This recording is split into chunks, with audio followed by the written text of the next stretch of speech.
Rob Wainwright, Dougie Vipond, it is so good to see you both. Smiling, looking well, refreshed, relaxed. Of course, Rob, the last time I saw you were being interviewed on the pitch by Sonia McLaughlin during the Doddie Cup at the Principality Stadium. And there was an air of someone who wasn't quite sure where he was, if I might say. I mean, what you said made sense, but you did look like otherworldly. You do come in a zombie state from trying to do the full 500. Luckily, we had a good team of people like Dougie who far more wisely did it as a relay. But it was an amazing event, and the reception we got at the Principality Stadium, was will long live with us. I remember that bit. There's much I don't remember from the ride, but it was great fun. I think Dougie will have far better memories because he'll actually remember much of it. It's all a bit of a blur for me. I saw Rob numerous times during the ride, but our idea was as a team, and I only did a quarter of it, so I rode about 150 miles. He, of course, did 500 odd miles, and so our idea was to stay ahead of the core team because we thought they'd be slow, and they've got their vans next to them and all that. So basically, it also meant we could get into the rugby clubs early to eat as much as we possibly could before they arrived. So it was brilliant. We had a fantastic time, but the kind of feeling amongst the teams was so kind of friendly and welcoming, and it started to really feel as we got on there like a big deal, an important thing to be part of, and the amount of money we were raising was appearing. I was checking out our Just Giving page. It kept going up and all that. So it was a lovely thing to do. But I did see you a few times, Rob, and I did think you were really. I mean, the nature of the thing is that you have to put yourself under a bit of pressure. But there were times when I thought, Rob, get in the van. You don't have to do this. Just get in the van for 50 miles and have a wee snooze. But no, of course you didn't. You carried on. Well, I had Martin Johnson in the studio with me, who had done. I think he'd done. Did he start at Hoyk? No, he started in Edinburgh. Oh, he started in Edinburgh. I went to Hoyk. Yeah. Right. And he was saying how difficult the kind of driving rain, sideways rain coming in at night time was, and he just did that wee leg, and he was walking, shall we say, with a slight gait to him. So I think, Rob, what you did was just absolutely phenomenal, and cycling through the night. But that's the denouement, isn't it, if you like, of Doddie Aid? It's the big crescendo, the finale. So overall, how many people were involved in Doddie Aid in 2022, Rob? This year we had 17,000 people signed up. Couldn't quite compete with last year's lockdown numbers when we were up to 22,000, but it's still an amazing community we have there. I think Alex from the foundation has done the figures. I think we've been 78 times around the world over the last 6 weeks, which is an amazing amount of exercise. And there's obviously three main benefits I see from Doddie Aid. One is obviously raising money for the cause that we're also committed to. The second is getting people active. And it certainly seems to have done that. And the third, the bit that we never really expected is the community that's built up. And it is just an amazing online social media community that spans the whole of Scotland, and obviously with you being the Barbarians captain, well beyond. You might notice lights going on and off here. I don't live in a disco. We are, of course, doing this on the day that Eunice came to town, and so I'll hopefully be here for the duration. But I know you live somewhere very remote, Rob. Apparently, I do too, because we're going in and out of power cuts. But power is bringing it back nicely. Is what allowed this community to come together. The power of the spirit of Doddie Weir, obviously being the kind of figurehead of the charity. And how important do you think, Dougie, that he is to inspire people to join in the first place? People have got their own reasons for doing it, haven't they? But at the helm, if you like, he's up there, isn't he, Doddie? Absolutely is up there, and I think that so many doors have been opened by Rob and his kind of persistence and lovely persistence to get people to do things. But Doddie is one of those guys, and we've all known Doddie for a long, long time, and he's one of those guys who's got a wee twinkle in his eye, and he kind of winds you up when he walks into a room. He flirts with all the women, and he flirts with all the guys as well. He has a wee joke with you, but he makes you feel better about that. You meet Doddie, you feel better about your day. You leave that meeting always feeling good. That's the kind of guy he is. He's a cheeky bugger at times, but actually he's a brilliant, brilliant man. So that kind of life that he has led and the people he's met along the way, as soon as, the situation came about that he was diagnosed with MND, it's like, we've got to do something to help here, right? Okay. Immediately, everyone said yes, because anyone who's had an experience of Doddie immediately thinks, of course we're going to help. Why would we not help a guy like this? Why would we not get involved in this? And the way that he threw himself into it as well, to realize that MND is as a condition it's so underfunded and so under-researched. So as soon as he kind of went, right, we're going to form the foundation, we're going to raise a lot of money for charity, everyone was like, right, what do you want me to do? Let's do this. And it's been right across, and Doddie Aid, we kind of saw that last year. The 22,000 people last year was extraordinary. And we got a real sense, because of lockdown, because they couldn't do anything else, we got a real sense of what they were doing. They were feeding back online. And it did feel like a big community. It didn't feel like, disparate groups having a fundraiser or having a dinner or whatever, which had happened and had been brilliant. But the Doddie Aid thing did feel like, we're all doing this together for the right reasons. It was a beautiful and amazing thing. Yeah, and obviously it's so important as well for people to get moving, to be active. You've led active lives yourself, so you know that already. But for a lot of people, it's the first step, isn't it, into exercise and healthy lives. And that's the beautiful thing, I think, about Doddie Aid. You can do anything. It's not about saying, the end of this, you have to run a marathon, or at the end of this, you've got to cycle, from Land's End to John O'Groats. This is about getting yourself into a kind of fitter way of life. And do you feel, Rob, from the feedback you get, that people maintain that then, after last year and this year, that they do embrace healthier, more active lives? They do. And one of the most gratifying elements is not, the high-end performance athletes who, we've got Ross Duncan that's done 5,000 miles on the bike. That's extraordinary. But almost more extraordinary is all the people who are just getting out, walking their dogs and doing that little bit extra. And we're giving them an excuse to get out. And anything we can do to make people more active. At this time of year, you're suffering with Eunice. We've had a pretty poor weather from the last 6 weeks, but amazingly, we've got rather a nice day out there at the moment. And once everything's inverted, no power cuts here at the moment. But getting people outside this time of year is wonderful. And if we're helping with that, not just the physical help, but the mental health as well, the benefits of that. And last year, when we closed the event, everyone said, "Can you leave the app open?" And this year we're having it again. Can you leave the app open? Well, we can't, unfortunately. We've got to close the app to try and make it better next year and have more features next year so that we can add interesting bits and pieces to it. But form your own group. We had a family group that my sister formed where we were heading to Vladivostok. I'm not quite sure why she chose Vladivostok. Well, I think my great-great-grandparents went out there on a journey. So we've been on a travelogue for the whole year. We've now, as a family, an extended family, when we got to Vladivostok, we said, go on, let's head right the way across to America. And I think we reached Paris, amazingly, about 5 days ago.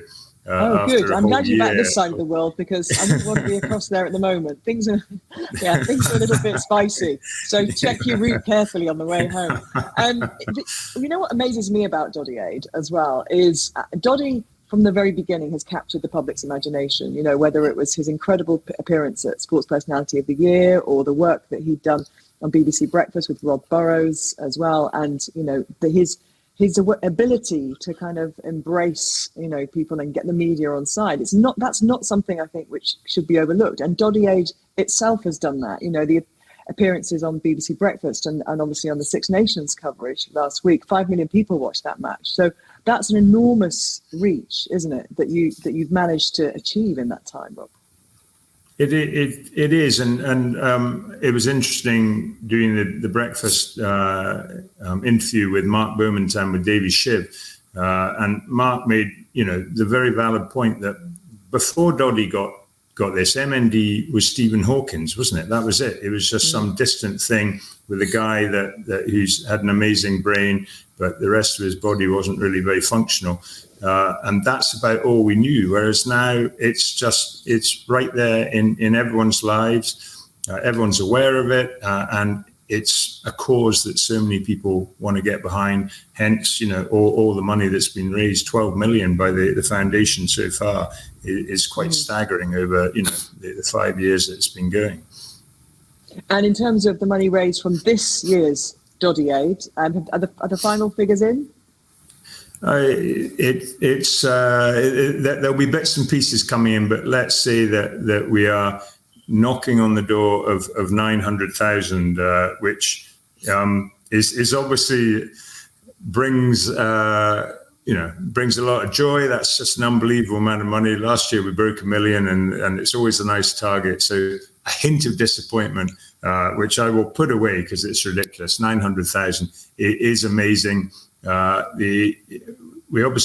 We get the money from people signing up. That's the backbone of the event. But after that, it's the army of diehard, Doddie lovers and people all across Scotland and beyond. Hong Kong. Hong Kong had a really strong team who actually get out and fundraise, and it's over half of that is fundraising, and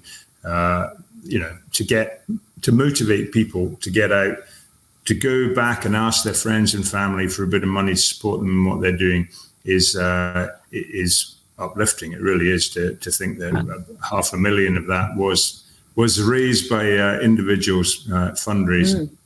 And fundraising is tough, and it's hard to keep tapping back into the same people as you will have had to do this year to a certain extent. But you touch on the community, and Dougie, that is something that, again, shouldn't be underestimated how difficult that is to create new communities, whether it's on Facebook and, of course, the podcast and various other ways of reaching people and keeping the message out there.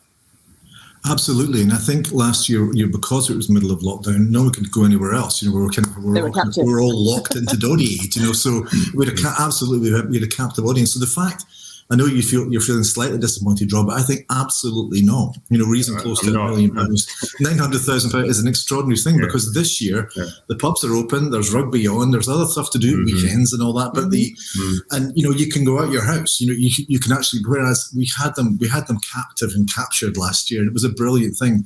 But still, the engagement was huge this year. I mean, I think what 17,000 people involved this year is a massive number. And you're right, Gabby, when you're trying to get people who have raised money a year ago to raise money again, they're going back to the same people. And it isn't so easy to do that. But I think this year was really interesting because, we had the rowing weekend, we had the Jenny Faulkner run weekend, we had obviously the dinner, which was very successful, but it almost burnt down my kitchen with Nick Nairn, literally 10 yards from here. So we had all that as well. We had the Mark Beaumont's of Ride Around the World event as well. So every weekend there was a different event. I know probably for you, Rob, as the organisers, added a little extra headache, but actually it brought more people in to that community, and it gave them different ways of raising some cash, and always reinventing that is and keeping that fresh. I think it's hugely important. And of course, the different regions competing against each other and the captains. So go on, Dougie, tell us the winning totals. Well, let me just get to the website here, Gabby. Well, because I have to say, when they got you involved at the start, I thought, oh no, I tell you, the Barbarians, they've got Gabby Logan involved. The Barbarians, get Jim Hamilton out of here. You're involved now. You're really going for it. But you have to say, you didn't win. Because I was speaking to Rob going, right, we've got to do lots, because Rob and I are both North and Mids. And I was sort of self-appointed director of sledging for North and Mids to try and kind of keep the elements up of slagging, basically, good-natured banter and all that. And I genuinely was worried when you came on board, Gabby. But I have to say that Barbarians finished with 480,480 odd miles, which is extraordinary. The South were in third place. Greg Laidlaw, of course, the captain, 407,000, blah, whatever. I'll talk about the money as well. Edinburgh with Davy Shiv as the captain did extraordinarily well. They raised over £103,000. Glasgow with Al Kellogg as captain, they let us down. The Ouija's, I have to say, the Ouija's kind of let us down a wee bit, although they did amazing work. People who will live in Glasgow and were part of Team Glasgow, congratulations. Next year you're coming from behind, so you could win over 72,000, but the winners by a country mile. Team North and Mids. Sorry, it's not about that. Yes, it is. It's all about that. We won, and we won at a canter. And I was worried because we won last year. And Doddie actually texted me, and I said, obviously he's part of Team South. And he said, North and Mid's never won anything. You've backed the wrong horse there. You're with Rob Wainwright. You've backed the wrong horse. Don't go with them. North and Mid's win nothing. Of course, we won twice. Well, in my defence, Dougie, I was taking part in a TV show in Italy for 3 weeks in January, and I wasn't allowed my phone. So I couldn't even get on to, and I did say that to Rob. I said, look, I'm going to be there at the beginning, I'm going to be there at the end, but the middle, which is clearly where the rallying cries were needed, I went missing. Yeah. So next year, I won't be doing that show. I will be present for the whole time. So, and I had to obviously leave Mr. Logan, with responsibility. I don't know what he did in that time. So probably nothing. I think what I meant to say now is congratulations, isn't it? Yeah, I'm doing a very sore loser speech right now. But that competitiveness. I was in Glasgow. I was in Cardiff last week for the rugby, obviously. And on the Friday night, I'd gone to a dinner and I was walking back to my hotel, and this woman came running after me, and she's like, Gabby, have you done your miles today? And I didn't understand what I was like, what's that? I thought she was coming for me. What's this woman? And she literally kind of came up to me and she was like, have you done your miles? And I was like, and I was with a colleague and who knows obviously all about Doddie Cup and the Doddie 500, and he's just like, pretty impressive kind of reach you've got there. So, so it's awareness, it's people talking about it, it's the fun element as well, isn't it? And all of that, I think, is the spirit of Doddie is very much kind of like permeates through the whole period of time, from the start and the 1st of January, which is always that time that everybody wants to kind of give themselves a kick at the backside, don't they? Speaking of backsides, Rob, you landed on yours, I think, didn't you, in the ride? We think it is. We think it is. When the picture is shown, everyone goes, "Which part were you there?" What is that? I think that's known as a jigget chop. That's a jigget chop, but really need a butcher to tell you. Yeah, but actually, the good thing is I took a tumble. We had a couple of route aberrations where we left the main roads, and both times we went off onto these little shortcuts. We went onto rough roads, and both times one of the core team went down. So I went down, then Russ went down on the next one. And the great thing is that it was so cold, we were wearing so many layers that is without a doubt, the smallest road rash injury I've ever had on my hip. And normally, there's a big hole in your elbow and there's a chunk missing out your knee. None of that. I got off very lightly. So you did, but it's never fun coming off your bike. But as long as the bike's okay, that's always the big worry. Yeah, you mentioned, of course, Gabby, sorry to interrupt you there. You mentioned at the beginning, Martin Johnson, of course, did the first section from Edinburgh, I think, all the way down to Hoyt, wasn't it, or wherever? Penrith, beg your pardon.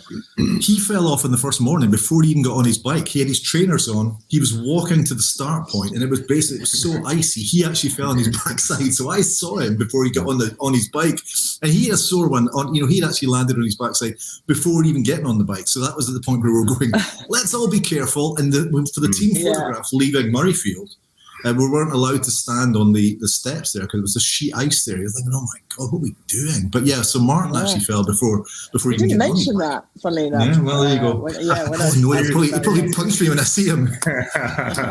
Everyone knows now, Dougie. Everyone knows now. He's a lot less. I'll give him your address. Days, Martin. He didn't fall. No, Martin never fell. Martin who? He never fell. I believe that you've got some thank yous, some official thank yous, Rob, that you want to use this platform and opportunity to deliver. Yeah, it's so difficult to pick people out because this is a massive team event. Obviously, each of the districts, you've been involved in the teams there. The social media crew have been fantastic, and it's dangerous to start thanking anyone because you're going to leave people out. So I'm just gonna say a huge thank you to everyone that helped, and I'm going to pick out 5 people, and two of them from Doddie Aid itself, which is Ian Fraser, my Doddie Gump colleague. I'm not a social media beast, and therefore Ian is my social media beast, and between the two of us, this whole thing was formulated. He's my neighbour's son from on the island, and New Year's on call are pretty epic. Anyway, during one new year, a plan came together. And actually it all started off with the March in Rome. That was his suggestion when we first did the Doddie Gump Exercise Challenge. And the March in Rome is really what launched, Doddie Gump into being a lot bigger than it was at that stage. So a huge thank you to Ian, a huge thank you to Alex. Alex is obviously an employee of the foundation, but he should have 2 months off now. He has been working overtime hard for the last 2 months, and obviously the two of them both came on the ride as well, so they put that in. But from the ride, I just need to thank Russ, who's the nutter. He's a proper endurance cycling nutter.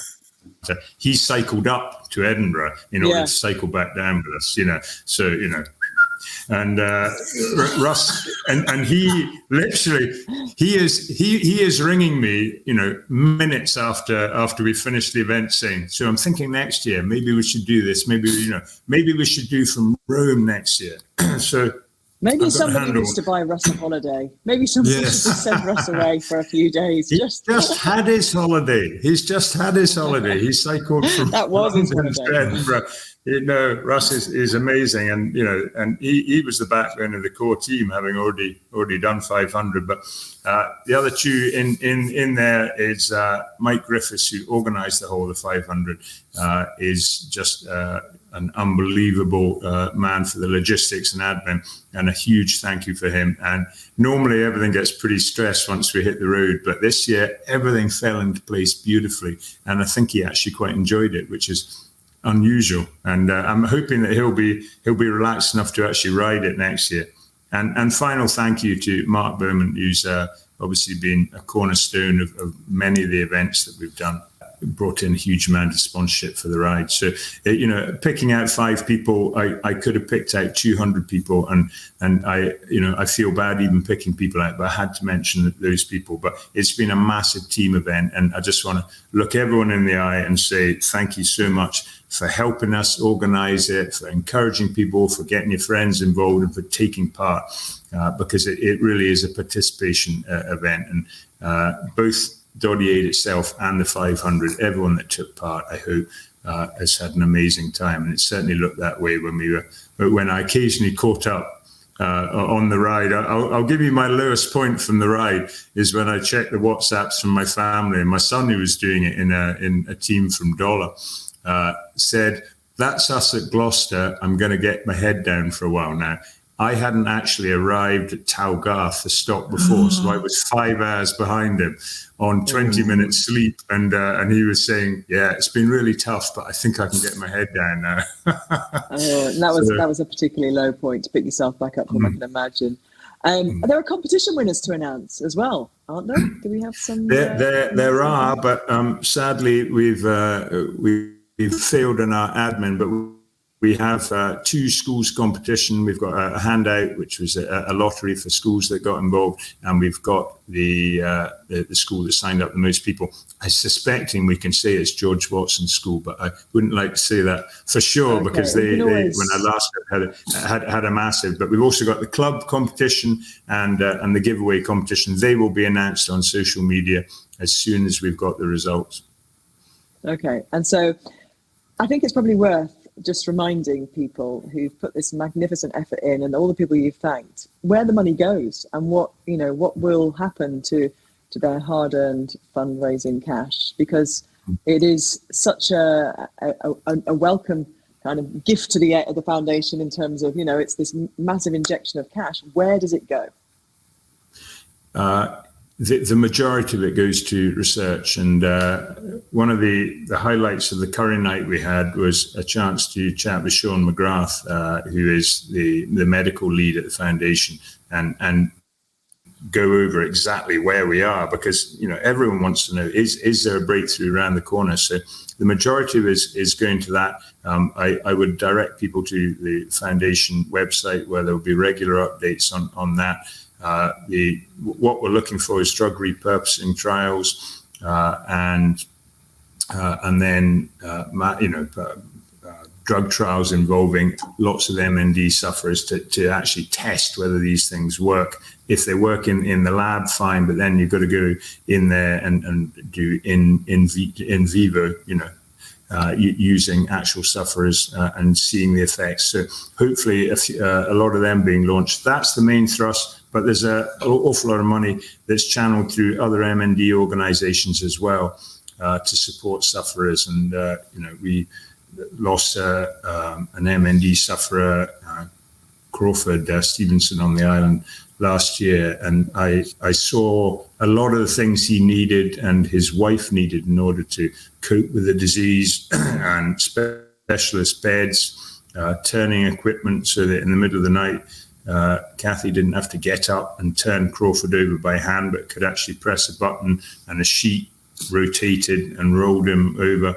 And, I don't think the general public would struggle to understand the pressure that there is on sufferers of this disease and on their carers, particularly. And any money that can be directed to make life easier for them is obviously well spent. And having that equipment at home means obviously families can keep their loved ones closer for longer, doesn't it? And they don't have to put them into some kind of institution or care home that means that they're not able to be with them. And a lot of that equipment, sadly, we know the inevitable truth of what happens to people with MND. The equipment can be then used by other families at some stage, which is in itself a dreadfully sad thought. But it's important to know, isn't it, that it is absolutely impacting on those families' lives in a positive way. And what you're doing out there when you're running and swimming and rowing and everything else that you've done is not just looking to the future, which is what we all hope somewhere down the track. There's some great news, but right now, families' lives are being improved. And it is, you go and visit Doddie, and it's all very matter of fact and it's very shocking actually. They've got this little module that's been stuck onto the side of the house with Doddie's shower and everything. And Kathy will say, and the great thing is when we don't need it anymore, we'll just take it away. And you're going, oh my God, it's a horrible thought, but that, that's the day-to-day living with MND. And, that's why it's easy to inspire people to go out, support events like this. Let's get money. Let's find drugs that are going to slow it down initially. And then in the fullness of time, the Holy Grail, hopefully, is to find a cure. Absolutely. And I'm sure that a lot of the people who've been out there, when they've hit a little bit of a pain barrier on their runs and rides, it's a way of getting through that, isn't it? When you know that, you are part of something much bigger than yourself. I think, it's always worth just bearing that in mind. We're having our fun, we're having our kind of contests and our competitions, that at the background to all this is something very serious. But as always, people were engaged, they were inspired, they were moved to do things they don't normally do. So I think your highlights probably are what I want to hear next before we wrap this all up. What was yours, Dougie? Oh, my highlight, without a doubt, was, and I'll pronounce this wrong. It's a rugby club in Wales, and it's spelt Ruthin or Ruthin. How is it pronounced? I think it is. Ruthin. Okay. So weirdly enough, right. So going down there, that was the second morning. Breakfast was there on the second morning. And we got there, and I think the mayor of the town was there, and all these little school kids were there, and they sang Flower of Scotland. And they sang the Welsh national anthem as well, and it was beautiful, absolutely fantastic. And I saw Rob actually at that point too.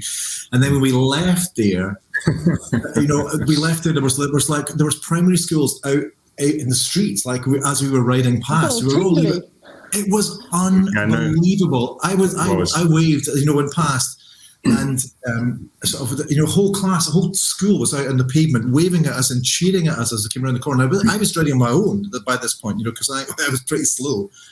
But as I went past, I was waving. I immediately started crying. I had completely lost it. I thought, bloody hell, I'm going to fall off my bike here, because my tears were. And it was a completely and utterly uncontrollable sobbing on the bike, that they could actually be bothered, and they saw what we were doing. The teachers were inspired. The kids were inspired by it, and it was just such a beautiful thing. And everyone had been past there.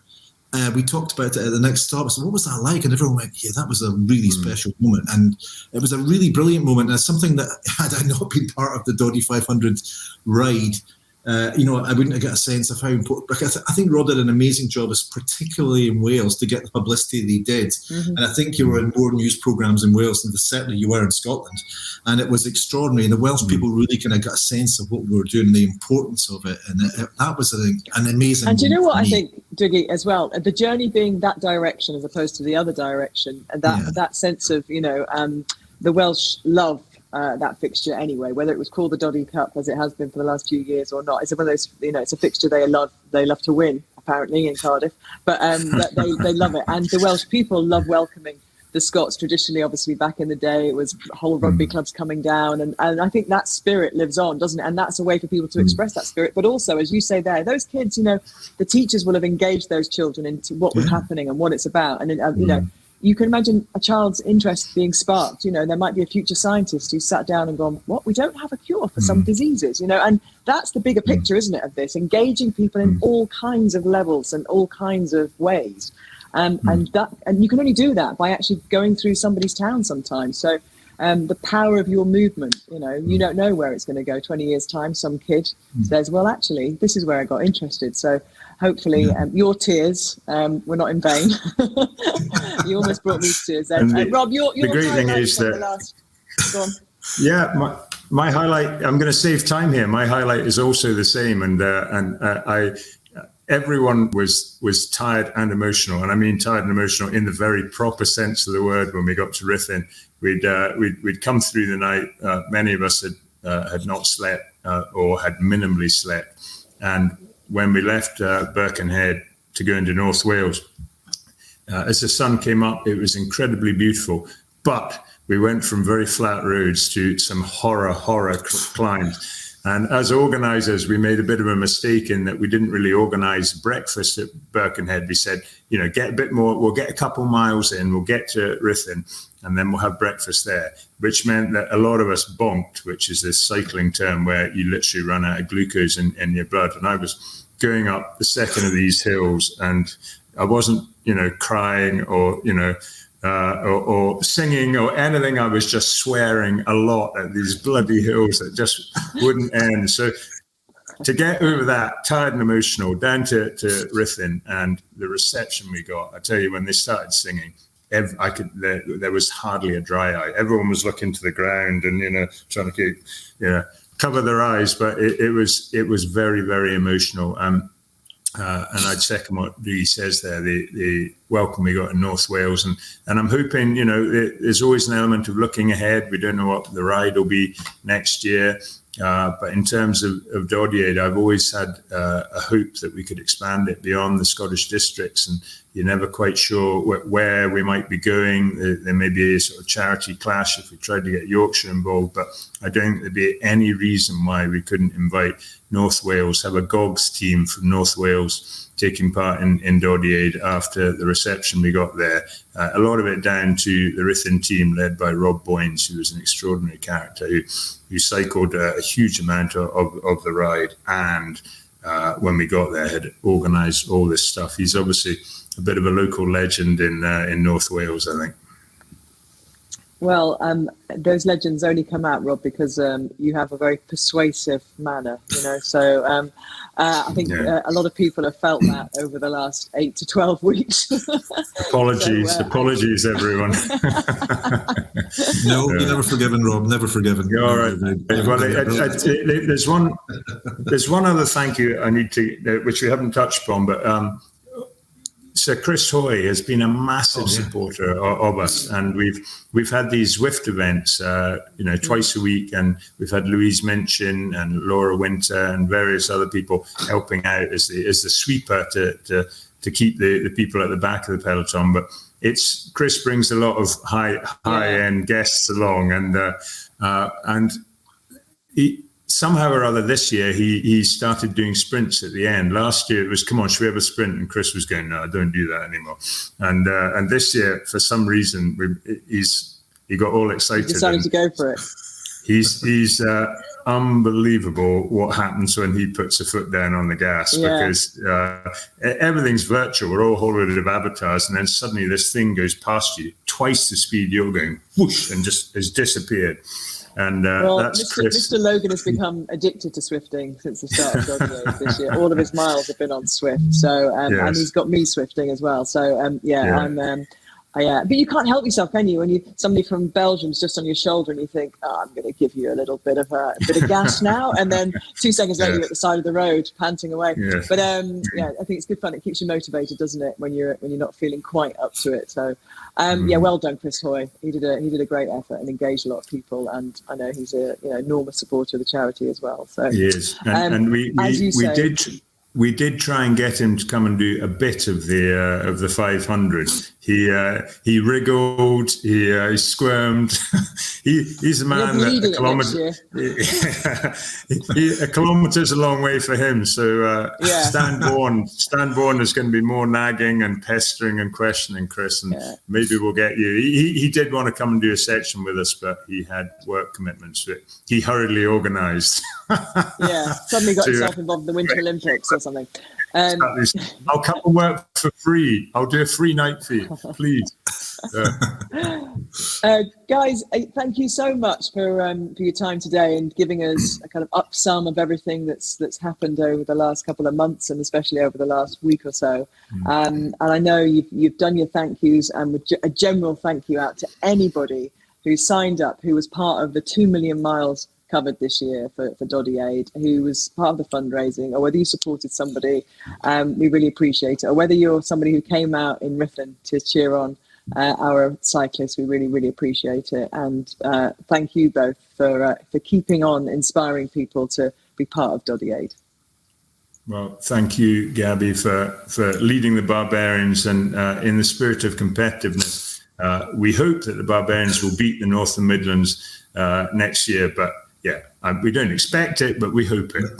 Never going to happen. Never going to happen. We're going to get some power behind us. Don't just you wait. I'm recruiting now, so got a long way to go. This is what we like.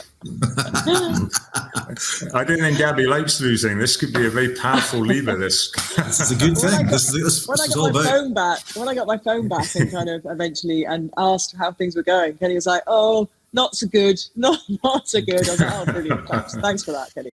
So, guys, the big numbers: 17,000 people joined in this year, 2 million miles covered. That's 78 times around the world. Thousands and thousands of pounds still being counted, raised just shy of $1 million, Rob, but that's absolutely nothing to be ashamed of. I know you wanted to break that magic barrier. Who knows? Somebody watching this tonight might decide to top it up and bring us over the 7 figures. But people all over Scotland and into Wales enjoyed the Doddie Cup, the 500. We loved covering it on the BBC as well, on the actual match coverage that day. You contributed brilliantly to that, and it's been, as always, a joy to be involved. So thank you so much, guys, for chatting us through everything today, and I hope the muscles are finally easing off and the soreness and the scabs are healing in time for you to get going for next year. Thanks, Gabby. Already. Take care, guys. Thank you very much, Gabby. Cheers, and Dougie. I should just say, you mentioned the app's going to go down to get improved and updated for next year. But of course, anybody watching this who wants to know more about Doddie Aid, My Name's Doddie Foundation, go online, have a look, and give us your support.